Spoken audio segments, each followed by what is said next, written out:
ahora vamos a arrancar ya. Muy bienvenidos en ultramar, especialmente en Colombia y aquí en Suiza, en toda Europa quizás, a esta mesa redonda sobre el paro nacional. A warm welcome and many thanks to you all for your interest and to our three experts for participating in this panel on Colombia's deep divide, current intense social unrest due to socioeconomic and political problems of inequality, lack of education, you all know about it, and opportunity, employment, large informal economy, also healthcare, the weakened peace process signed in 2016, social justice, ethnic racial inequities, aggravated or even more explicitly palpable through the severe consequences of the pandemic, currently the third wave. The original impulse for the protest was the tax reform bill of the Duque government, already retrieved on May 2. With the finance minister's resignation now, the police brutally adds to it an unreformed police used to the conflict with legacy of the Civil War. Moreover, we have politicians before the 2022 election stigmatizing and thus repressing the protesters as subversives, thus comparing them to the guerrillas. But police brutality is now filmed, documented, and everybody has a cell phone. So the police cannot operate in the shadow anymore, and we have the global movement against police abuses. We will talk today about the highly diverse actors of the protesters, disillusioned students, indigenous and Afro-Colombian groups, farmers, labor unions, etc. The diverse groups are not organized together, unified, and have no obvious leaders. Now to our protagonists of today's panels, we are very honored and pleased to count on the three renowned political scientists, two from Colombia, Professor Socorro Ramirez and Sandra Borda, who will provide the inside perspective, and our Swiss contribution, Dr. Enzo Nucio, who will start and depict the complexity and history of the hashtag Paro Nacional in 15 minutes, not an easy task. After his introductory impulse, Socorro and Sandra will share their views on the protests and current situations, 10 minutes each, but many aspects can be added interactively through the following debate with the public. I would have several questions already for them, as the complexity is sometimes overwhelming. A couple of comments regarding today's organization. As there is a huge offer of online panels, we announced the low dose of a 1 hour event, but this was a bit optimistic given the high complexity of the situation in Colombia. We still try to end after an hour.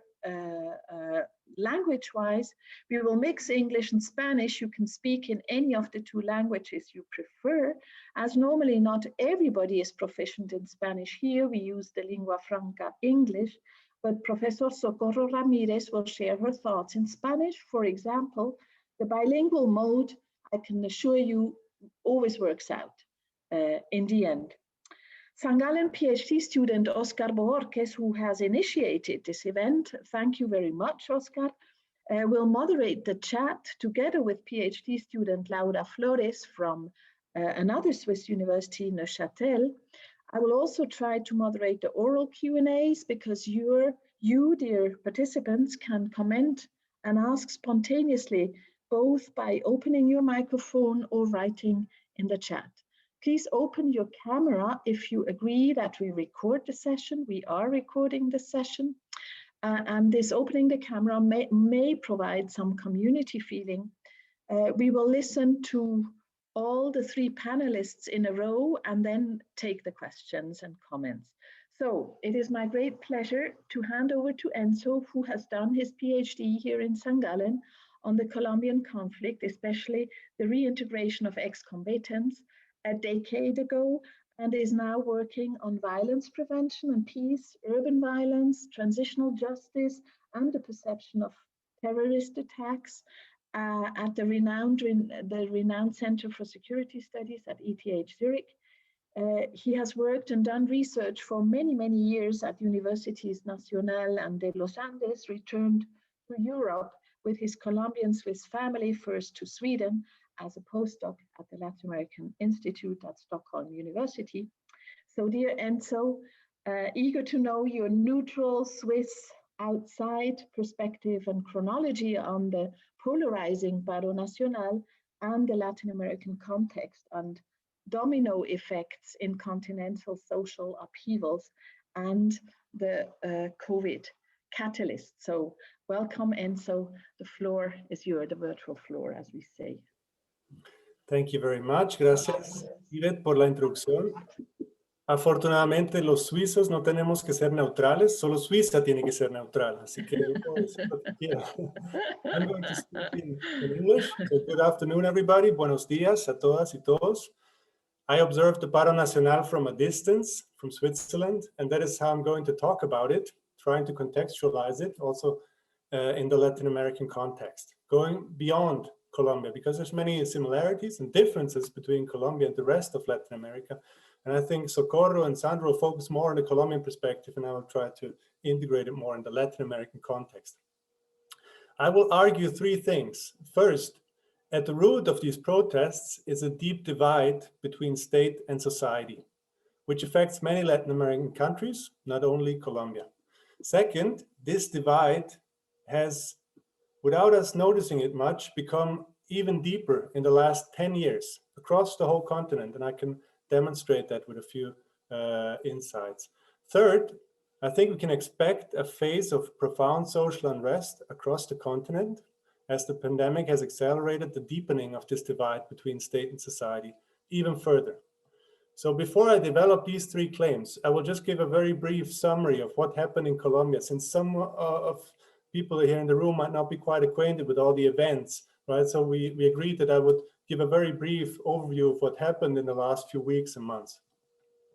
So on April 28, 2021, the main Colombian labor unions called for a national strike in protest of a new tax reform, the Reforma Tributaria, proposed by the government of Iván Duque. Major protests happened in many cities across the country, accompanied by confrontation with police, vandalism of public transport, looting, and destruction of statues. Soon, news about police violence against protesters became known. We now know that since April 28, around 50 people, maybe more, maybe less, we don't quite know, there's different sources, were killed during the protest. Many of them at the hands of police officers. Most of them in Cali and Valle del Cauca, the main hotspot of protests. Many more went missing, and we don't have clear information about their destiny. Video footage from many scenes of violence show that the police has used excessive force against protesters, and they have not prevented the use of force by armed civilians against protesters. The national strike then turned into a much broader mobilization, with demands ranging from free public education to police reform to healthcare reform to implementation of the peace accord, you name it. And it involved many more organizations, including youth organizations and indigenous movements. On May 2, President Duque announced that he would no longer send the tax reform to Congress, and the minister in charge resigned. However, the strike continued with repeated mass gatherings and hundreds of blockades of major transit routes in and between cities, generating losses for local businesses and food shortages. The government blamed the protesters of destroying the economy, vandalism, and low-intensity terrorism, as they call it. Protesters in turn claimed that the government used arbitrary violence, did not listen to their demands, and that the dialogue started by the government was insufficient. On June 15, the strike committee, the Comité del Paro, declared a suspension of the strike, and most blockades are now gone. The Primera Línea, one of the main youth organizations involved in the protest, did not agree with the suspension and does not feel represented by the strike committee. So social unrest continues on a lower scale. This is very broadly speaking what happened. We agreed with Socorro and Sandra that they will go into further detail about the protests themselves and the reasons for these specific protests. I will now try to give a bit of a bigger picture. So let's start with a very, very general question. Since I'm a scholar, I need to have theoretical clarity. When does social protest occur? Well, you mainly need two things, right? First, discontent, and second, triggering events. And for that, I will start sharing my screen now. because I have a few slides that might help in this. How does discontent, or to speak of grievances or frustration or perceived injustice, come about? Generally speaking, you need a gap between what people want and what people get, as predicated by classical relative deprivation theory. This can happen in different ways, as you can see on this slide, where what people want, their expectations, are represented with a dotted line, and what they get with a continuous line. Maybe, as in the first figure, what people want and what people get develop alongside for a while, which makes people satisfied. But as soon as what people get becomes less than what they want, they will become dissatisfied, until you reach a point where this gap becomes so large it is intolerable, an intolerable gap. That presents a right moment for protest. So much for the theory. What is the discontent of protesters in Colombia all about? I argue that the protests in Colombia and other protests in Latin America in recent times are essentially about the deep divide between the state and society. What do I mean by this deep divide between state and societies? States have to fulfill their functions of providing public goods like security, infrastructure, and justice. This is basic political science. No state fulfills this function perfectly for all citizens. Also not in Europe, but most Latin American states are clearly lacking. They have the capacity to provide those goods, but not the willingness to provide them to most citizens. This creates a deep divide between state and society. As a result of this deep divide, we have seen privatization of security services, education, infrastructure, etc. We even see citizens taking justice into their own hands, questioning the most basic functions of the state. This divide is old. It has existed throughout history. It is not new. It has its roots in profound inequality, experiences of corruption, and even the colonial history. What is new is that this divide has deepened in the past 10 years. And we can see that in public opinion surveys that span Latin America, like the Latin American Public Opinion Project and the Latino Barometro. Unfortunately, these data do not reach until 2021, but they show us a trend that has started in 2010, as I argue. So I will give you just a few examples. Since about 2010, we see an increasing opinion of people thinking that the political elite is working for their own benefit and not for the people in general. This has always been a common perception, but it has increased in the last 10 years. About 80% of people in Latin America think that way, and Colombia is about average there. Approval of governments has decreased since about 2010, obviously with variations across countries. This depends also on the specific leaders and governments, but it has decreased over the whole continent. Trust in key political institutions, like the Congress, has also diminished since 2010 to a very low level now. Colombia, again, is somewhere there, right? And if you look at Colombia specifically, you see the same trend. This is somewhat disorganized graph, but you can see a trend over time from about 1998 to today, where you see the level of optimism expressed in a green line and the level of pessimism expressed in the red line. And from about 2010, you see that consistently more and more people are becoming pessimistic about the future of Colombia, until now, when only about 20% are optimistic about the country, right?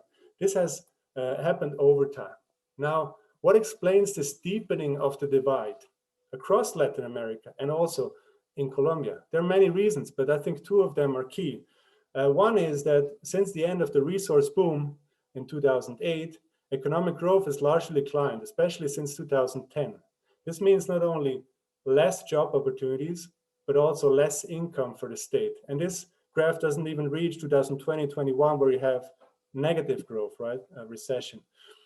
Second, for many years, there has been an increase in well-educated, open-minded, informed middle class with rising expectations, right, for their own life and rising demands for the state. This has been an improvement over time. But together, these two things have created a situation where the gap has become more and more intolerable. The expectations of what people want have become much more separate from what they get, which has probably stayed the same or even become worse. So once this happens, minor triggering events can lead to major social unrest. And I think we have seen something very similar in Chile and in Ecuador in 2019. Think of Chile, just the increase of metro ticket prices has unleashed a huge social unrest. In Ecuador, it was the increase of gas prices. In other countries, maybe imitated what happened in those countries. Maybe Colombia was a bit of a case like that in 2019. And the current protests in Colombia were caused by a series of specific factors and triggering events that Socorro and Sandra will mention in more detail. But I think this is kind of the background of the situation we have. Each country in Latin America naturally has their own traditions, their own leaders. It's always a bit different, right? And they're in different moments of their history, but many share a common underlying theme. And that's this deepening divide between state and society. Expectations and reality grow apart. Sometimes protesters are criticized because they have a long list of demands: free education, better healthcare, more security, less corruption, etc. Critics say that protesters don't know what they want. I believe that all these demands boil down to one essential demand. They want a state that takes citizens seriously. Electoral democracy should be the main channel for political expression and societal change in Latin America. However, it has not produced a state that is in accordance with society's demands. Given the failures of electoral democracy, protests are a key alternative to influence the state. Currently, the pandemic also contributes to even deeper divide between state and society. So what I expect is widespread unrest across Latin America in the near future.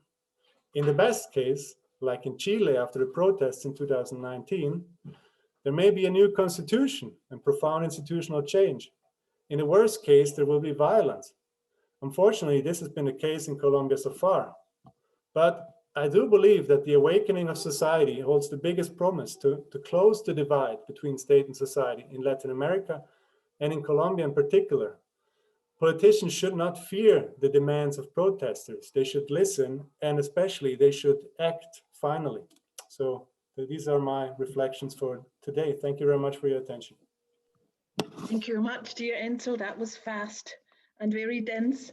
Thank you for this insight, the whole context also of the continental context of this gap between what people want and what people get. And now, of course, on this terrific input, compact input, our two Colombian colleagues can build up, and Oscar will present them first. I think Socorro and then Sandra, or al revés. And then we will take all the questions and comments together, as I said.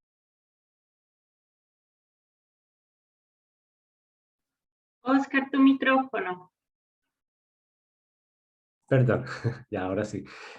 Bueno, voy a hacer la presentación de Socorro, creo que la puedo hacer en inglés y en español, muy corta. Socorro Ramírez is a professor at the Institute for Political Studies and International Relations of the Universidad Nacional de Colombia, and a master's degree in Caribbean Studies and the Caribbean headquarters of the United Nations. She coordinates the Colombian-Venezuela Academic Group and the Colombia-Ecuador Program. She is also a member of the Presidential Commission on Colombo-Venezuelan Borders and Integration, and she is the co-founder of Razón Pública Academic Journal. Socorro Ramírez es una profesora del Instituto de Estudios Políticos y Relaciones Internacionales de la Universidad Nacional de Colombia y de la Maestría en Estudios Caribeños de las Naciones Unidas, con sede en Naciones Unidas. Ya tiene un doctorado en Ciencias Políticas de la Universidad de Sorbona. Ella coordina también el Grupo Académico de Colombia-Venezuela y el Programa Colombia-Ecuador. Ella es miembro de la Comisión Presidencial de Integración y Fronteras Colombia-Venezolanas y cofundadora de la revista académica Razón Pública. Entonces, Socorro, bienvenida. Gracias, Mauricio, y gracias a todos por organizar esta reflexión en un momento crucial. Además de los elementos de contexto que ya puso Enzo en la discusión, me parece importante que veamos algunos otros que en el caso particular de Colombia han estimulado y continúan estimulando el descontento y presionando hacia la manifestación. El primero de ellos proviene del gobierno y del Estado colombiano. Ya lo decía Enzo, no solo con iniciativas como la reforma tributaria, mostró un desconocimiento total de los niveles de desigualdad y de pobreza, y trataba de resolver rápidamente asuntos fiscales, pero descargando el peso mayor sobre clase media, sobre sectores a los que amenazaba incluso hasta ponerle un impuesto a los servicios públicos cada vez más reducidos. No entendió ni asumió los efectos de la pandemia sobre la población, pero además luego taponó los canales de comunicación con los manifestantes. Hubo mensajes equívocos, renunciando a negociar, no mostró ninguna disposición a entender esta reacción masiva, no vio que no era solo un asunto de los trabajadores sindicalizados organizados en el Comité del Paro Nacional, sino que esta masiva salida de jóvenes de comunidades indígenas, afrodescendientes, de sectores de las regiones más periféricas, bueno, estaba mostrando la magnitud de la problemática acumulada en Colombia, pero el gobierno prefirió ignorar esa situación y manejarla, apostarle a un manejo como si fuera un problema de orden público. Y de hecho empezó a deslegitimarla. Distintos funcionarios del gobierno han tratado de criminalizar, de asumir que los manifestantes son parte del vandalismo terrorista, que de alguna manera son manejados por las disidencias de la FARC o el ELN o por sus bandas urbanas, y de esa manera justificaba el uso indiscriminado de violencia contra los manifestantes. Pero además, el que el gobierno y el partido de gobierno tengan controlados todos los poderes públicos, pues le quitó capacidad de reacción al Estado para enfrentar no solo lo que ha mostrado la magnitud y persistencia de la protesta, sino también lo que ha mostrado el mal tratamiento que le ha dado el gobierno. Y me parece de igual manera que el hecho de que el presidente Duque no solo no condenó la aproximación de la policía a los manifestantes, sino el anuncio de reforzar con sectores militares la respuesta a la población, pues de alguna manera le mandó un mensaje que enardeció todavía mucho más a los manifestantes. De igual manera, el partido de gobierno, el Centro Democrático, frenó constantemente al gobierno para que no dialogara, para que no concertara, porque de alguna manera estigmatizaba la protesta como un asunto de violencia terrorista y de orden público, y por lo tanto en el Congreso trataron los senadores del Partido Centro Democrático de estimular la declaración de conmoción interior para darle un tratamiento básicamente policial militar a la protesta. Quiero destacar un segundo eje que de alguna manera ha incidido en por qué se ha prolongado esa protesta, por qué ha estimulado la vinculación de sectores tan diversos. Y en mi opinión, la poca implementación del acuerdo de paz que firmó el Estado colombiano a finales de 2016 con la guerrilla de las FARC, ha generado una parálisis de iniciativas y programas que habían empezado a mostrar que eran claves en muchas regiones de Colombia. Por ejemplo, todo ese problema que ha alimentado siempre el conflicto y la violencia, de que a estas alturas de la vida Colombia no sabe quién es dueño de qué y por qué, y todo ese problema de saneamiento de la titulación de propiedad de muchas tierras y zonas de colonización, y la parálisis de la reforma agraria, sin duda que estimuló muchísimos sectores del campo colombiano a expresar su descontento y su malestar. Miren ustedes que el cambio de esa política de acercamiento a la problemática de drogas, especialmente a los cultivadores de coca, que ese acuerdo de paz traía con un programa muy específico, y era negociar con esos cocaleros, tratar de acompañarlos en la generación de dinámicas económicas, territoriales, sociales, que les dieran opciones. La parálisis de todo eso de alguna manera nutrió muchísimas de las manifestaciones, en particular en la zona del Putumayo y en la zona del Pacífico, especialmente sur, en varias regiones de Colombia, el norte de Santander. De alguna manera, el anuncio también del gobierno de que va a, en lugar de seguir ese proceso de negociación con los cocaleros, que va a volver a fumigar con venenos, lanzando desde el aire a acabar esos cultivos con grandes efectos sociales y ambientales. Bueno, todo eso se convirtió en un estímulo muy significativo para la vinculación de esos distintos sectores, pero además toda la anulación de programas de reparación a las víctimas, la parálisis en el Congreso de iniciativas que trataban de, desde el acuerdo de paz, de darle un reconocimiento y una aproximación al país con toda esa problemática acumulada, de alguna manera ha nutrido ese descontento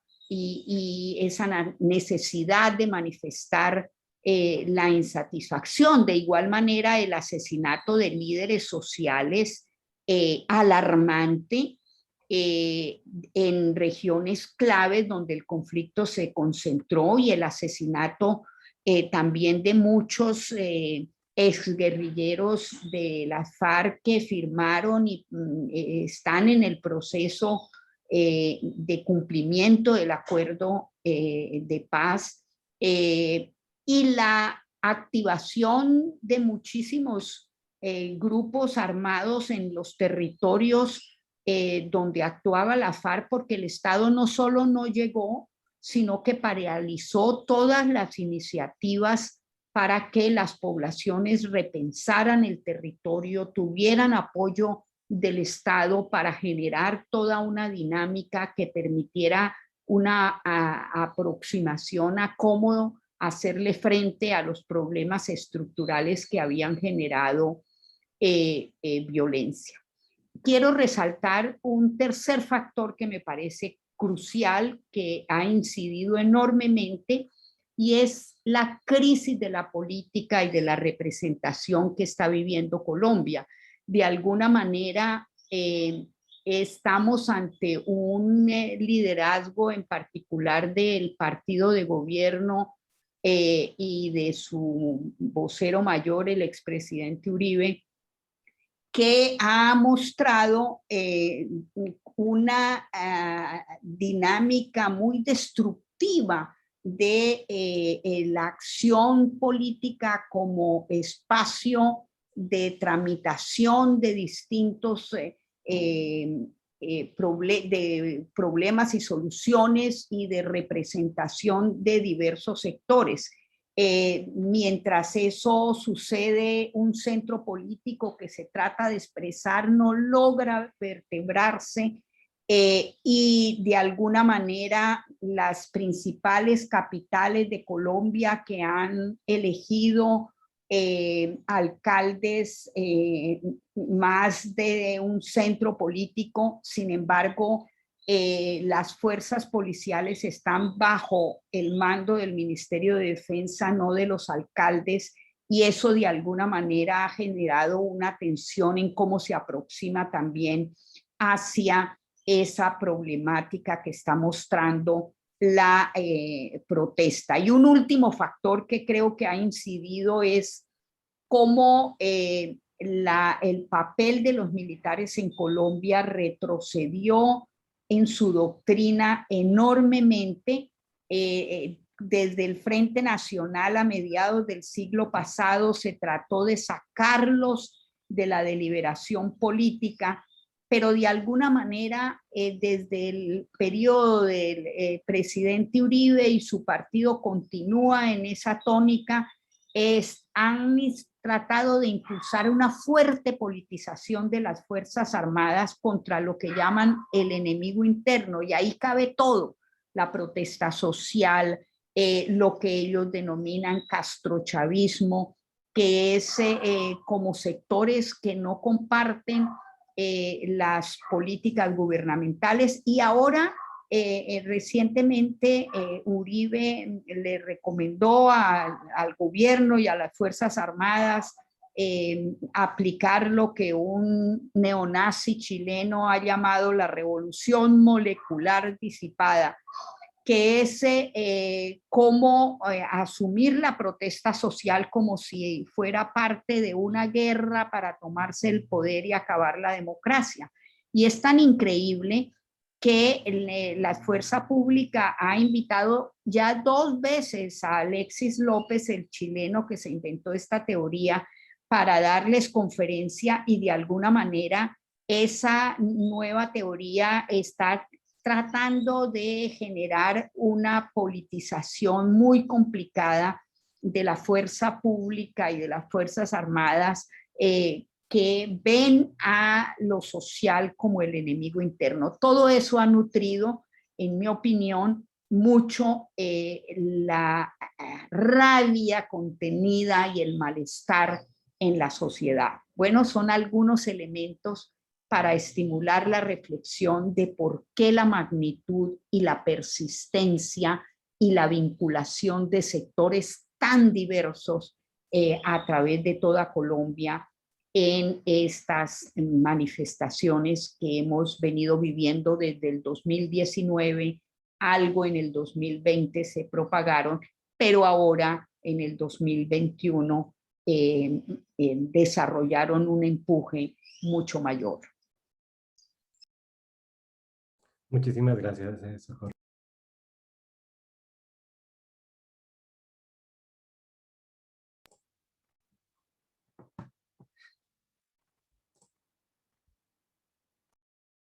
Yo creo podemos entonces, después las preguntas las hacemos después, entonces yo creo que entonces podemos continuar entonces ahora con Sandra Borda. Entonces voy a hacer también una breve introducción. Bienvenida, Sandra. Sandra, primero la hago en inglés, muy corta, y después en español. Sandra Borda is currently an associate professor at Los Andes University. She was the dean of the Division of Social Sciences at the Universidad Jorge Tadeo Lozano in Bogota. And she was also an associate professor of political science and international relations at Los Andes University. Her research agenda includes the study of internalization of civil conflicts, regional integration, Colombian foreign policy, human rights, and international relations. She was also a member of the Mission of Foreign Policy, a group of 7 experts, including Socorro Ramirez as well, convened by the Colombian government with the purpose of formulating recommendations for its future foreign policy. Sandra Borda es profesora de la Universidad de los Andes. Ella fue la decana de la División de Ciencias Sociales de la Universidad Jorge Tadeo Lozano en Colombia y fue profesora asociada también de Ciencia Política y Relaciones Internacionales en la Universidad de los Andes. Su agenda de investigación incluye el estudio de la internacionalización de los conflictos sociales, la integración regional, la política exterior colombiana, los derechos humanos y las relaciones internacionales. Ella también era miembro de la misión de política exterior, un grupo de 7 expertos, incluyendo también a Socorro Ramírez, la cual fue hecha por el gobierno colombiano con el propósito de formular recomendaciones para su futura política exterior. Sandra, bienvenida. Right. Thank you so much, Oscar, and thank you so much for the invitation. Thank you, Yvette, and of course, I'm very glad to be here with Enzo and Socorro talking about this. So what I'm going to do is just basically add, a couple of arguments to what Enzo and Socorro just said. I think that the second argument is more along the lines of what Enzo said. So I'm just going to give more evidence to support his point. And the first argument is just based on the idea, and this is a general argument here in Colombia these days, that, our social and economic situation right now is basically the main source or the main cause of what you're seeing in the streets right now. So let me share the screen right now. This very first slide just gives you a sense of how much Colombia has changed in the last year. And this is basically something that you have to keep in mind, that we had a very hard confinement due to the pandemic. And what this slide is showing is basically the social and the economic impact of that confinement. What you see, it basically is that we pass from 2019 at 35.7% of poor people in our country to the last number is 42.5% of poor people in Colombia. Economists say constantly that this is the most sudden change in economic distribution that we have had in the recent past. So consequently, what you see, if you look at the black line, is that we went from middle class in which 30.1% of people were part of that middle class. It decreased, of course, to 25.4%. So what you have here, and this is something that you have to take into account when you analyze the reasons why people go to the streets in such a massive way, is precisely that we had a very sudden increase, sudden and steep, I would say, increase of poverty in Colombia. So most of the people that you see on the streets are on the streets out of desperation, right? Basically, you have people not being able to have all 3 meals, during the day, and out of employment. And the next slide is going to illustrate that the most important part of the population who are suffering right now, and you see them on the streets also, are young people, right? This is the unemployment rate for young people from 14 to 28 years old. And what you have here are trimesters from December and February 2015 is the first line, 16%, to the last count, which is December, from December 2020 to February 2021. And you see there a very steep increase of young unemployment.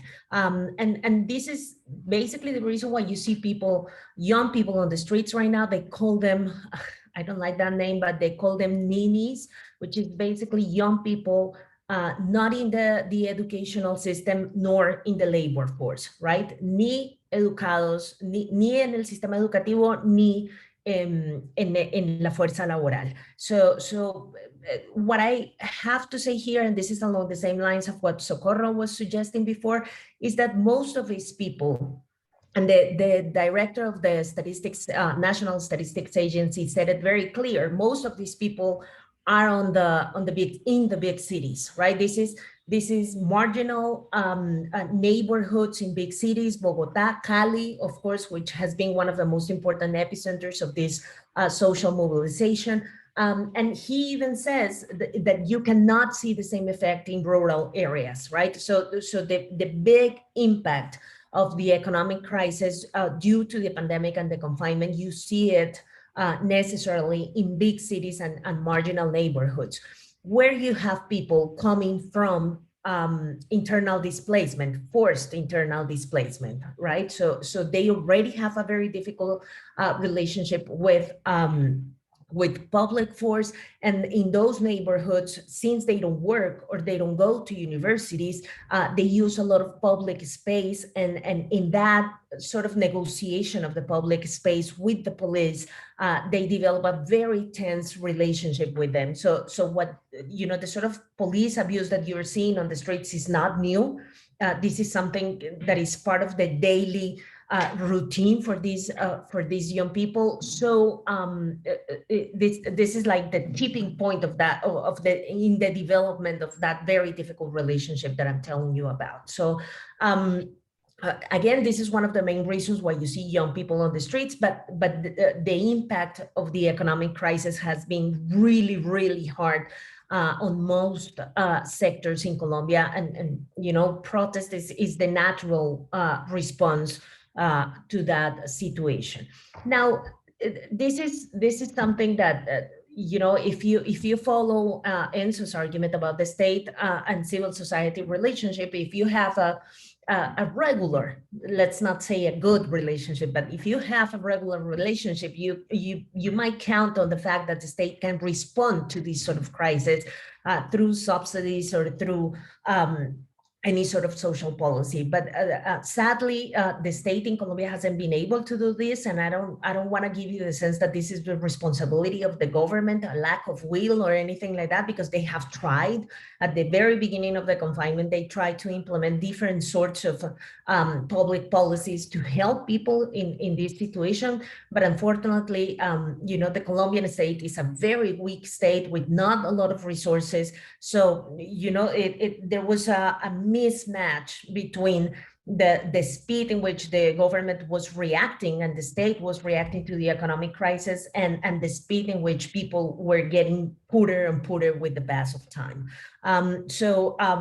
This is the economic picture, if you want to call it that way. Now, the problem is, and here I go, you know, to Enzo's argument, that there is still, you know, a very deep division between, you know, state institutions and in general between democracy institutions and civil society.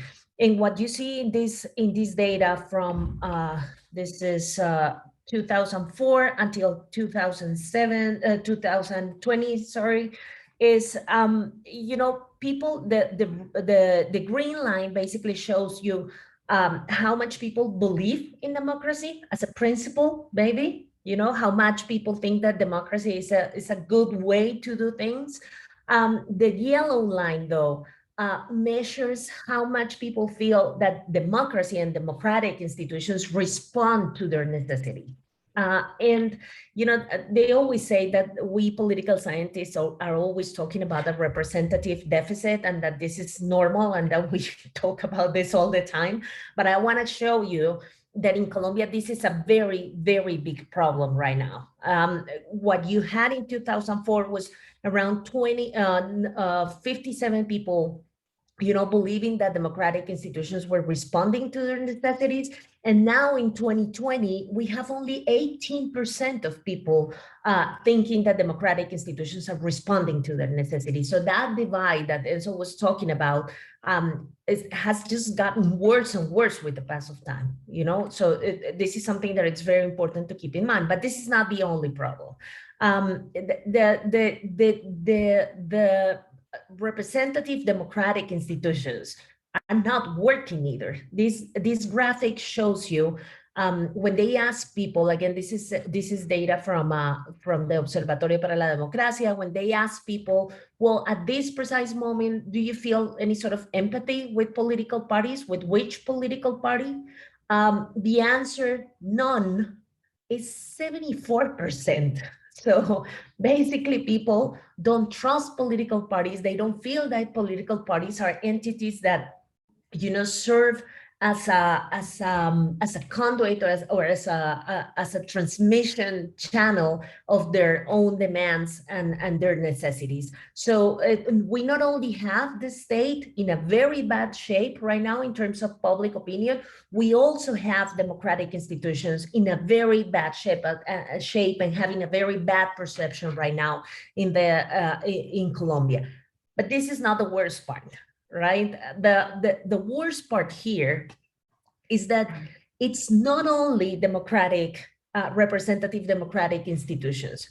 The problem is that social institutions in general are having a very hard time convincing people that they are useful in order to transmit their demands.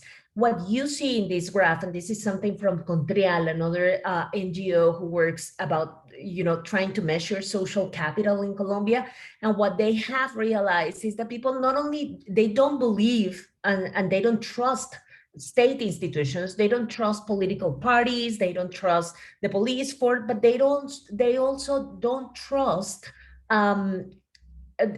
social organizations, right? I mean, if you look at this list, what you see here are feminist movements. What you see here are, well, the gremios, the private sector, of course, they don't trust them, that's not a surprise, but the church, for instance, the media. So what you're seeing here is a crisis, not only, and I'm not saying that this is, special to Colombia. I know that this is happening in some other places too, but what I'm trying to say is that you see in the particular case of Colombia, a very, very deep crisis of trust in social organizations and hence in social capital, right? So when people say in the middle of the strike that they don't trust the strike committee that Enzo was talking about, composed by labor unions and other sorts of social organizations, well, it is true that they don't trust them, that they don't feel represented by them, and that when the strike committee says, well, we're going to have this negotiation with the government, the people on the street say, well, you go ahead, but this is not going to end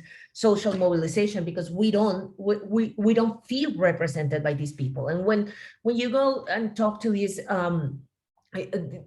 young, very new organizations in these neighborhoods, what you realize is that they don't want to talk to anyone, right? They don't want to see the media. They don't want to talk to the public servants. The only sectors that they are trusting right now maybe are international actors that are trying to help them organize so they can participate in a more efficient way.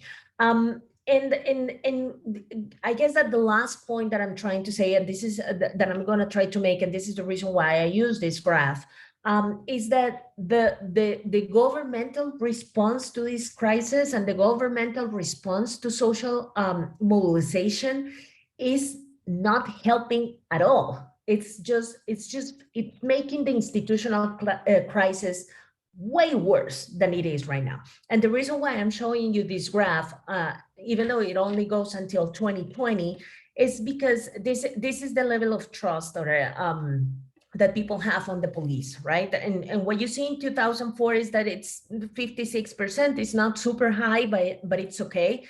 It goes down, and the reason why I want you to pay attention to this 2018 and 2020 number is because the first social mobilization, big social mobilization in the recent past that we have seen here was right in the middle, was in 2019. And after they saw a lot of abuse by the police, as Yvette was saying at the very beginning, we've been exposed to a lot of abuse because everybody has a cell phone. So it means that basically we can see everything. Then the trust, people's trust on the police just fell until 35, all the way to 35%. This basically means that if you go ahead probably and ask the same question at this point of the story, and after all the instances of abuse that we have seen in the protests, it probably is way way more down than we're seeing right now. So this, you know, the fact that Socorro was explaining in a very eloquent way how the government is seeing the protest and the social mobilization as a public order problem, not necessarily as a social crisis. And to the extent that they frame these protests as a public order issue, and that they use the police force and that they use the institutions to fight against social mobilization instead of responding to what people are trying to say on the streets, then the institutional crisis that I'm telling you about is going to tend to get worse. This is the most dangerous scenario that we're facing right now. And yeah, that's all I wanted to show you. And this is, you know, the only couple of points that I had to share with you now. It would be nice to have a discussion and questions right after. Thank you very much, Sandra. Thank you to all three. So we have seen the role of the government was somehow in the center of all the statistics and the trust measurement, etc. So the statistics provided by Enzo and Sandra really show a very clear picture. So the trust in political parties, in social organizations, social capital, in the work of the police, etc., is really low. And the message was clear. I mean, Enzo said politicians listen to protesters, and perhaps the most critical one was Socorro, who had a clear attitude towards the current political party. And of course, all goes to shows this deep divide of states and civil society polarization. And I was wondering really, you know, in all these volatile politics, and what about the electoral agenda of 2022? Will it benefit more extreme candidates on either side, who will probably even less support democracy and peace building in some cases, and because this Alexis Lopez statement provided by Socorro was really also going in this direction. I have afterwards more questions, because I think it's so, as I said in the beginning, so super complex. But I would like to start first that you open your microphones, and then Oscar will look at the two questions I saw in the chat, but perhaps somebody has an urgent question. Just opening your microphone, please.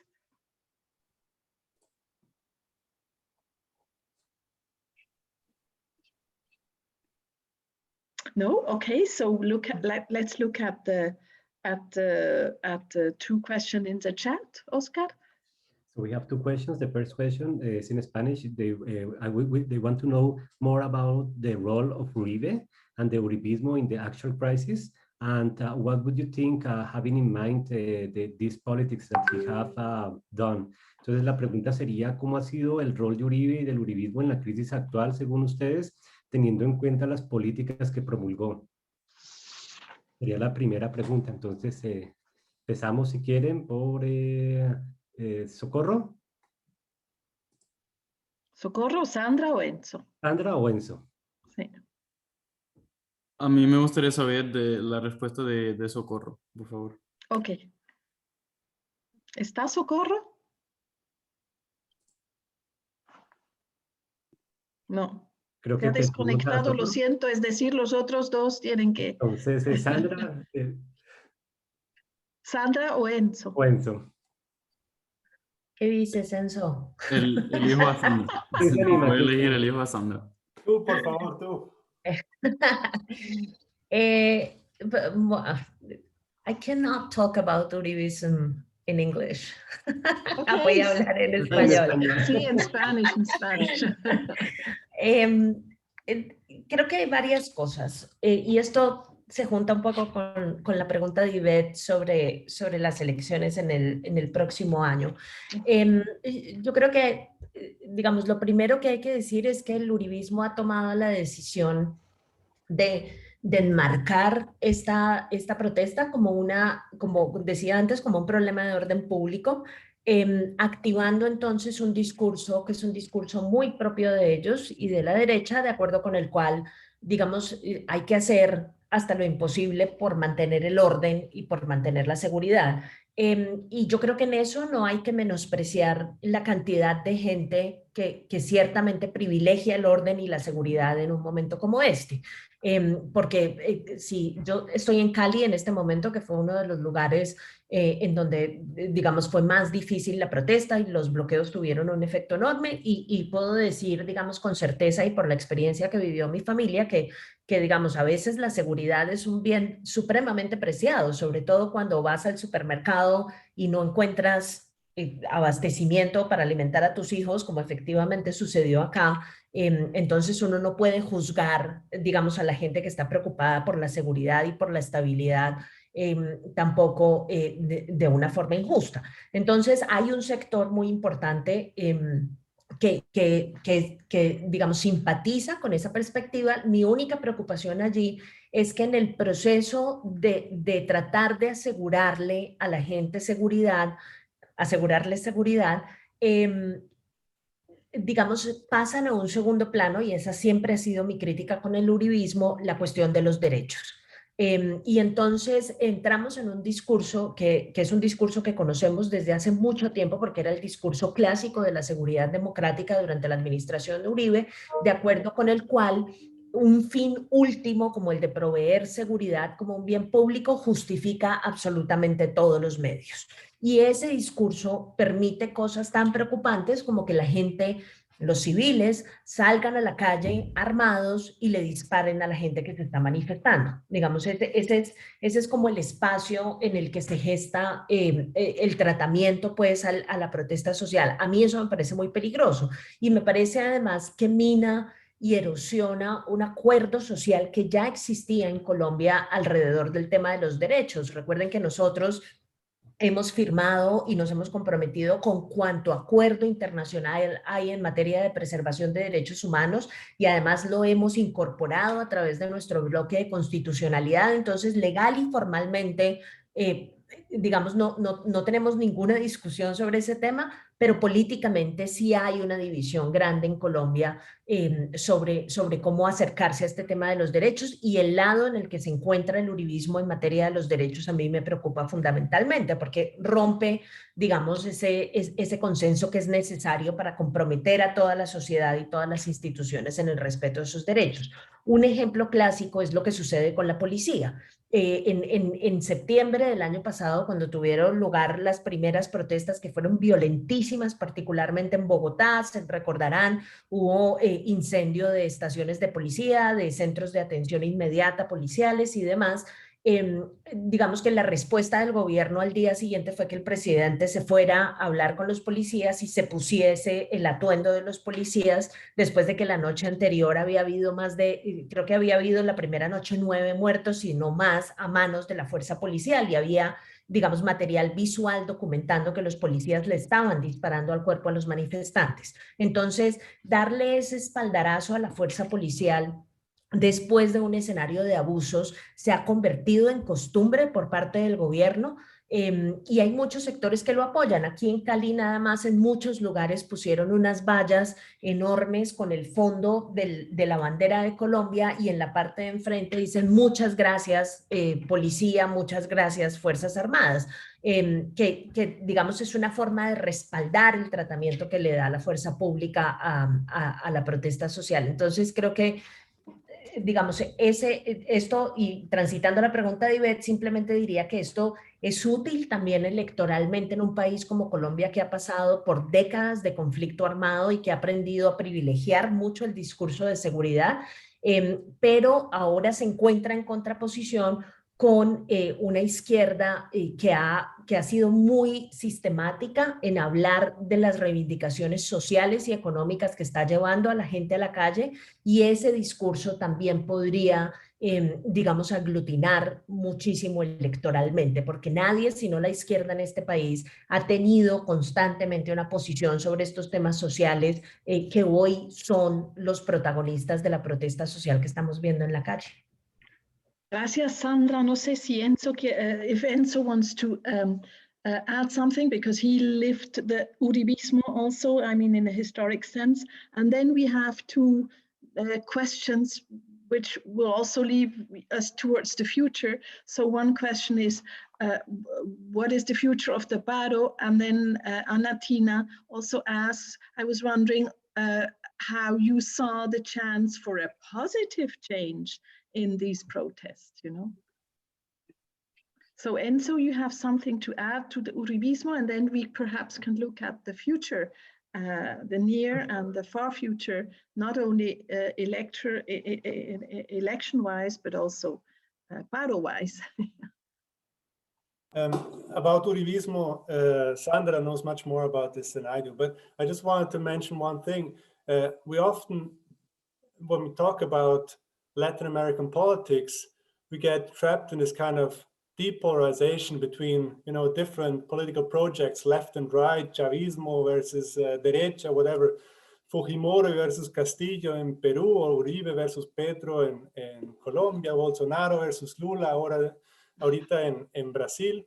Entonces, yo creo que los que votan por Bolsonaro y por Lula, y los que votan por el que diga Uribe y Petro, todos comparten una cosa, y es su desconfianza profunda hacia el Estado, ¿sí?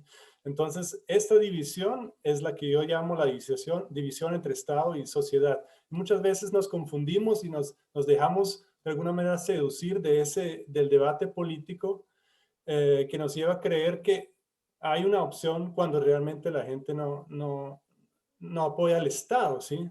Aman a su nación, pero no aman a su Estado. Y pensando hacia el futuro del paro y si hay algo positivo, yo creo que en el caso colombiano y en general, esto es un paso necesario que tiene que dar cualquier democracia saludable. La sociedad civil se tiene que activar. La sociedad civil en Colombia fue desactivada durante el conflicto armado porque fue muy difícil oponerse al Estado y expresarse mientras había una insurgencia o varias insurgencias activas en la selva. Por eso es muy importante que ahora por fin se active más y más la sociedad civil y que esto lo pueda capitalizar ahora en cambios reales, tal vez no todavía, pero es necesario que suceda porque en algún momento esto va a llevar a nuevos liderazgos, a nuevas propuestas, que en algún momento sí se van a capitalizar. Y creo que por eso lo veo positivo, aunque ahora no haya producido resultados muy concretos. Muy bien, gracias Enzo. Y ahora Sandra y Socorro, ¿cómo ven una evolución positiva quizás, o sea, que también la puede haber por estas protestas de la sociedad civil? Veo que Socorro se está conectando. Sí, a ver. por eso. Sí. Pero quizás tú puedas empezar. Okay. No, yo empezaría por decir, y digamos sumándome a lo que dice Enzo, que parte de lo que hay que celebrar de lo que está sucediendo en Colombia es la activación de esta forma de participación política que es la protesta social, ¿no? Digamos, claro, uno como politólogo en el escenario ideal quiere ver a la protesta social, la democracia más directa, dialogando abierta y claramente con la democracia representativa y siendo tramitada a través de la democracia representativa, pero ya vimos pues como toda la crisis por la que están atravesando las instituciones de la democracia representativa. Entonces, digamos, creo que particularmente en lo que tiene que ver con los jóvenes, yo celebro mucho que haya como esta sensación de encontrar un espacio para hablar y encontrar un espacio para hacer demandas. Por supuesto, es un escenario que hay que pulir mucho y en el que hay que trabajar, porque primero se trata de jóvenes que solo hasta ahora se están empezando a organizar socialmente. Estos jóvenes no son los jóvenes universitarios del 2019 que estaban organizados digamos, en espacios muy claros de representación, inclusive ACRES, que es una de las organizaciones de los estudiantes universitarios, está en el Comité del Paro, digamos, ellos eso lo tienen muy claro. Estos jóvenes que están protestando hoy, y yo creo que los que protestaron en septiembre del año pasado no son los jóvenes de las universidades, entonces tienen que pasar por todo este proceso de organizarse para poder tener una voz y poder conversar con otros sectores de la sociedad y sobre todo con el Estado. Y en eso están, digamos, en parte de lo que ha ido sucediendo es que han aprendido mucho de este proceso y están, digamos, en el camino a convertirse en actores políticos un poco más articulados y eso yo lo celebro muchísimo. Estos jóvenes no participan en política, no habían participado en política en el pasado y es una buena cosa que lo estén haciendo. Ahora, ¿en qué termine esto? Creo que es una pregunta que hay que hacerse muy a largo plazo porque todavía nos queda un año de este gobierno y se trata de un gobierno muy debilitado, entonces no es un gobierno con el que sea fácil negociar. Las encuestas de la semana pasada mostraban que Iván Duque tiene un índice de desfavorabilidad de la opinión pública del 79%, entonces, digamos, un presidente así es un presidente que no puede sentarse a negociar con sindicatos ni sentarse a negociar con organizaciones sociales porque sale más debilitado todavía de lo que ya está. Entonces ellos se han dedicado a tomar algunas decisiones que yo creo que son como decisiones paliativas, algo de lo que están pidiendo, han ido respondiendo muy, muy superficialmente, sin presentar esas decisiones como resultado de la negociación. Yo creo que con el ánimo de desactivar, bajarle un poco el volumen a la protesta y tratar de sobrevivir este último año que les queda de la mejor forma posible y con el menor nivel de inestabilidad. Eso es lo que va a pasar el próximo año y ya lo que se decida en el largo plazo acerca de cómo responder a la protesta sí va a ser materia del debate electoral. Sí, muchas gracias. Ahora ya we are running out of time, ya estamos cortos de tiempo. Espero que todos entiendan el castellano, los que se han quedado. Hay 2 o 3 preguntas aún en el chat. Por ejemplo, de Manuel Eto a Enzo. I think the current situation escapes the left-right framing and has more to do with discontent due to pervasive lack of opportunity, inequality and corruption, while social media shows how the rest of society, evidently left-right, do their utmost to hijack ownership. No sé si quieres reaccionar, Enzo, a este comentario. Y a ver, Oscar, si hay más preguntas. Tenemos otra pregunta, dice, thank you to the presenters. Sí, pero un momento, Enzo. No, yo creo que lo que dice Manuel es apoyando mi posición, entonces muchas gracias, sí, Manuel. Exacto. Y creo que la última pregunta es sobre Venezuela y sería más para Sandra o Socorro. Ok.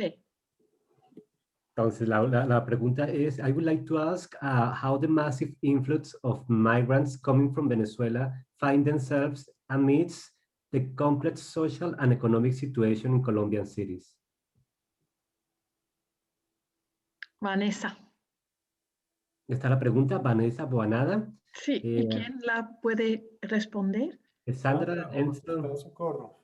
Hold on, I'm trying to find it here, but I missed it. Oh, the last one, right? Vanessa Boanada, the last, yeah.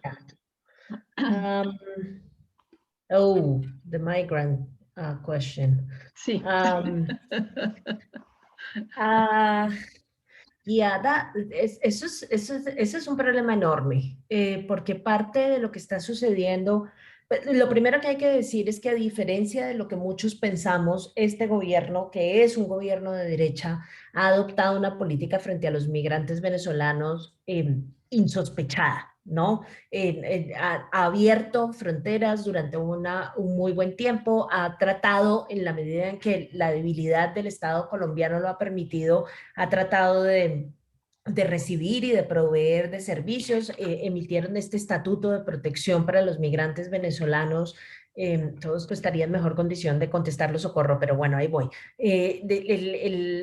Emitieron el estatuto de protección para ciudadanos venezolanos, que es una forma de decir, bueno, los vamos a legalizar y les vamos a dar los servicios básicos en la medida en que ya están acá. Todo esto sin mucha ayuda de los vecinos, ¿no? Porque ni Brasil, ni Ecuador, ni Perú, nadie en el sistema latinoamericano está contribuyendo con el procesamiento de la crisis migratoria venezolana. Acabamos de hemos recibido en 2 ocasiones ayuda de Estados Unidos para poder procesar digamos, este volumen de personas que es bastante grande, pero digamos, eso siempre es insuficiente. Ahora, ¿cuál es el problema con esto en el contexto de la crisis social? Que digamos, si el confinamiento puso a mucha gente en situación de vulnerabilidad económica, pues la llegada de todos estos ciudadanos venezolanos que además llegaron a muchos de estos barrios en donde se ha generado el problema social como más profundamente, pues simplemente contribuye a la insatisfacción y contribuye, digamos, a aumentar la dificultad del Estado colombiano para responder a las necesidades económicas y sociales de todos. Ahora, lo bueno de todo esto es que muy pocos políticos han usado la crisis económica para tratar de alimentar el discurso xenófobo en contra de los venezolanos. La única que lo ha hecho es la alcaldesa de Bogotá, para sorpresa de todo el mundo. Pero el resto de los políticos, nadie le ha jugado mucho a un argumento que sería muy propio por esta época, tipo, estamos en las que estamos, porque es que además llegaron todo este montón de personas, no podemos atenderlos a todos porque tenemos a los venezolanos, etcétera, etcétera. Entonces hay que reconocer que han tratado de abstenerse. Yo creo que también reconociendo que esto lo único que haría sería echarle más leña al fuego, han tratado de abstenerse de usar esto de esa forma, pero sin duda creo que pues digamos, el problema de incremento de la pobreza y demás, pues obviamente los números son en una muy buena parte ayudados por la llegada súbita también de tantas personas, que por fortuna se controló un poco durante la pandemia porque, digamos, el gobierno colombiano cerró fronteras y adicionalmente pues está migrando mucha menos gente desde Venezuela. So we have the Venezuelan immigration, we have the catalyst of the pandemics, we have all the social, political, and the social and the political and problems in Colombia. And I was also wondering, because we have some more actors. I mean, we have drug traffickers, and they are used, also the guerrilla is used to justify the moves of the government. We have paramilitary forces. So, I mean, it's really, that's why I think it's so, we have street gangs, we have other criminal elements who blend and who mix into the protesters. Do they really mix into the protesters?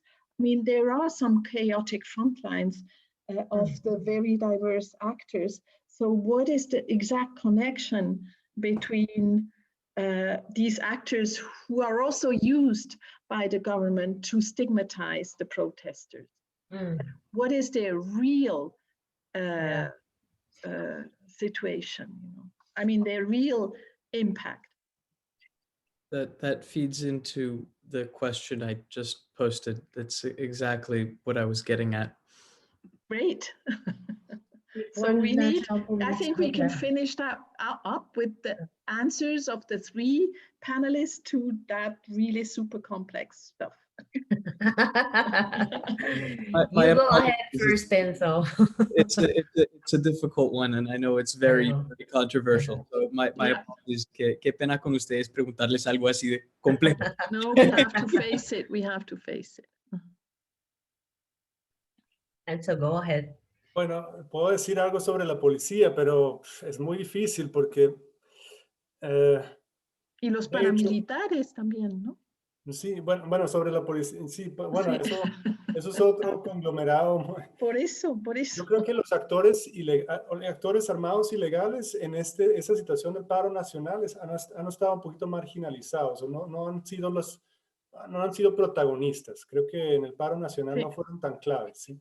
Pero claro, sirvieron para estigmatizar a los manifestantes. La policía sí ha sido un actor clave y creo que ha sufrido muchísimo con este paro en su reputación y su imagen por el comportamiento de muchos miembros de la policía. Y yo creo que, de hecho, tengo una opinión un poco impopular. Creo que la policía en las últimas décadas ha hecho grandes progresos en términos de profesionalización, en términos de educación, en términos de cómo se forman los policías. Creo que eso es verdad, pero al mismo tiempo creo que la policía actuó como actuó también por la presión del gobierno. De todas formas, la policía no es independiente del gobierno, no puede actuar como quiera, ¿sí? Y creo que el nivel de represión que usó no necesariamente hubiera sido el mismo con otro gobierno. Entonces, yo culpo al mismo tiempo que se culpa a la policía, hay que culpar al gobierno porque hay una especie de presión sobre la policía de usar ese tipo de fuerza, ¿sí? Entonces, es muy difícil decir qué podría ser mejor. Pues claramente podría ser muchas cosas mejores, pero creo que no tiene mucho margen de maniobra dentro de este gobierno que le da también instrucciones de actuar de una manera específica, y así fue como actuó. Entonces yo le doy más responsabilidad al gobierno y los partidos que lo sostienen que a la policía misma, pero no sé si eso es correcto. Tal vez Sandra puede dar otra opinión al respecto. Voy a empezar por el otro punto. El punto sobre los actores armados, porque hay una cosa bien interesante. Yo estoy de acuerdo en que no han estado, pues, no han sido los más protagonistas, pero sí hay algo que es importante tener en cuenta. Pasa mucho en Siloé, que es uno de los barrios acá en Cali en donde más movilización ha habido y donde, digamos, más de las instancias de violencia han tenido lugar.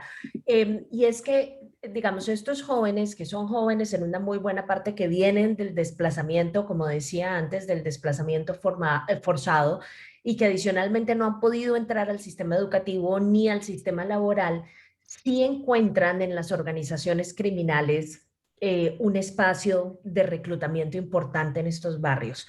Parte de lo que pasaba en estos barrios en Cali es justamente que hay mucha organización de microtráfico, mucha organización dedicada a crimen regular, que además ha ocupado espacios de autoridad en estos barrios. Uno de los grandes problemas de Siloé es la dificultad que tiene la fuerza pública para entrar al barrio, porque está, digamos, la cantidad de gente que está armada y que pertenece a estas organizaciones es grande, y pues se constituyen en un escenario, ante la falta de trabajo y la falta de educación, se constituyen en un escenario de reclutamiento muy peligroso para estos jóvenes. Y además son organizaciones que, con tal de producir caos, se pueden aprovechar de los escenarios de protesta para generar un poco más de violencia. Lejos estoy de decir que controlan o que coordinan la protesta, no hacen nada de eso, pero cuando, digamos, hay escenarios de protesta y pueden introducir un elemento de caos, están interesadas en hacerlo porque quieren sacar a la fuerza pública de estos espacios. Entonces, digamos, juegan un papel marginal, pero es que en Colombia es muy difícil decir que las organizaciones criminales se encuentran al margen porque casi nunca lo están. Entonces, ahí sucede algo. Y sobre la de la policía, yo creo que efectivamente ha habido un proceso de profesionalización, pero yo no sé si necesariamente la dirección correcta. Parte de lo que ha pasado en Colombia es que, por cuenta del conflicto armado y por cuenta de la guerra contra las drogas, la división entre las tareas de la Fuerza Armada y de la policía se ha tergiversado muchísimo. Nosotros somos el único país de América Latina que tiene a la policía en el Ministerio de Defensa junto con los militares. Entonces, eso solamente para darles una idea de cómo todo está muy mezclado. Tenemos muchos militares en las calles de las ciudades, cosa que es bastante rara. Adicionalmente tenemos policías enfrentando tareas a veces de defensa, metidos en la guerra contra el narcotráfico. Entonces, digamos, hay una tergiversación muy grande de los papeles que deben cumplir, y creo que eso hace, por ejemplo, que la policía adopte con mucha facilidad el discurso del que hablaba Socorro, del enemigo interno, y entonces se comporte frente a la ciudadanía como se comporta frente a un grupo armado ilegal, ¿sí? Y lo entienda como un enemigo que tiene que atacar, no entienda a la ciudadanía en el escenario de protesta como alguien que tiene que proteger. Entonces, digamos, es un problema que yo tengo muchos reparos con la gente que dice que lo que primero hay que hacer es agarrar el código de policía y hacer una reforma legal. Esa es la salida colombiana para todo, ¿no? Siempre hay que cambiar las normas primero y luego el resto. Yo he visto el código de policía y a mí me parece que el código de policías tiene problemas, pero el código de policía no es la causa de lo que está sucediendo en este momento, porque ahí hay, digamos, claramente estipuladas formas de comportamiento policial que no se están cumpliendo. Entonces el problema está en otra parte, siento yo que tiene que ver mucho, como dice Enzo, con el liderazgo político, y como con la necesidad de dejar de entender a la fuerza pública casi que como un actor político al que hay que respaldar constantemente para poder sacar algún dividendo electoral, ¿no? Gracias. Sandra, no sé si Socorro quiere añadir algo a estos múltiples actores y a los sectores criminales o de guerrilla o de paramilitares o de narcotraficantes. ¿Socorro? Creo que no está ahí. No la veo. No está. Ah, no está otra vez. la perdimos. Bueno, entonces yo creo que, Oscar, te toca lo más duro, la palabra final. No sé si también a Laura. Sí, muchísimas gracias. Pues primero que todo quiero darle las gracias a los profesores que hicieron este evento posible en un periodo muy breve y pues pusieron todo su tiempo, toda su disposición. Muchísimas gracias, Ivette, Enzo, Sandra y Socorro.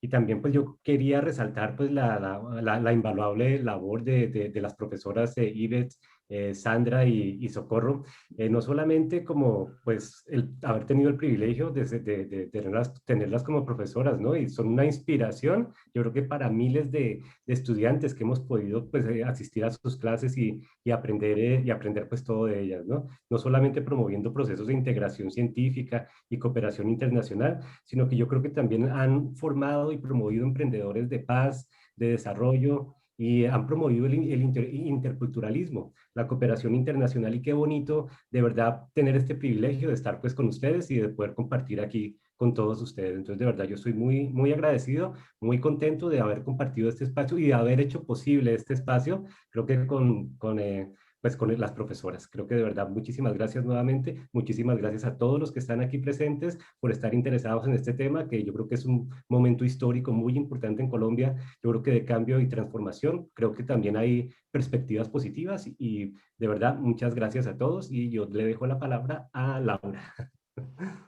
Y yo quiero también agradecerte a ti, Oscar, por hacer este llamado a este espacio. Pienso que también es muy importante, Enzo, Sandra, Socorro, personas que logran articular la producción científica con este espacio de acción política al que todos estamos haciendo como llamado constante para que esa distancia entre el Estado y la sociedad civil pueda, digamos, de alguna manera reconciliar en algún momento y que se nutra mucho menos, digamos, de la desconfianza. Pienso que hay algunas cosas positivas que con eso me gustaría cerrar de esta crisis o consternación que estamos viviendo por unos, digamos, unos orígenes que tienen mucha larga data, más de la que pensamos, y es esta parte de la juventud que se vuelve activa, que lo decía Sandra, como enfáticamente, y que es ahí donde hay como que tratar de tomar las fuerzas para seguir reconstruyendo. Y también este nuevo escenario electoral que se abre.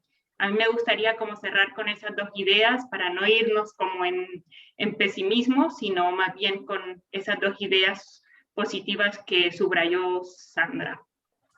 Y a mí también me llamó la atención, gracias Laura, este gobierno debilitado, o sea, el casi 80% de opinión de desconfianza en el gobierno. Esto es alto, es alto. Y el año entero que queda, o sea, esto me ha llamado la atención muchísimo como dato para el futuro inmediato que nos espera. Bueno, también de mi parte, gracias, muchas gracias a los tres, también a Enzo, porque no se ha mencionado Oscar. Yo lo No mencioné, solo sí. las mujeres, o sea, también No, los hombres. no, El no. Yo le hombre de agradecí, cuota, el yo le hombre de agradecí. cuota que Esa es mi tenemos Sandra. aquí. No, Enzo en todo momento desde el principio Eso. fue la persona que fue la persona con Ivette que fueron el acelerador para sacar esto adelante y me dieron toda la motivación y creo que de ahí todos nos motivamos. La Muy labor de bien. Enzo por todo bien. impresionante. Muchísimas Gracias a todos. Sí. Si no lo aprecian allá, mándenmelo porque me hace falta compañero de No, almuerzo. no, aquí se queda, Sandra. Aquí se queda. Gracias, qué gusto. Gracias. Gracias. Chao. Gracias. Chao. Chao. Chao. Chao, cuídense. Cuídense, un Eso. abrazo. Oscar, Se fue. ¿usted quedó contenta, Ivette? Sí, sí, sí. Ah, qué bueno. Hast du abgestellt, Andrea?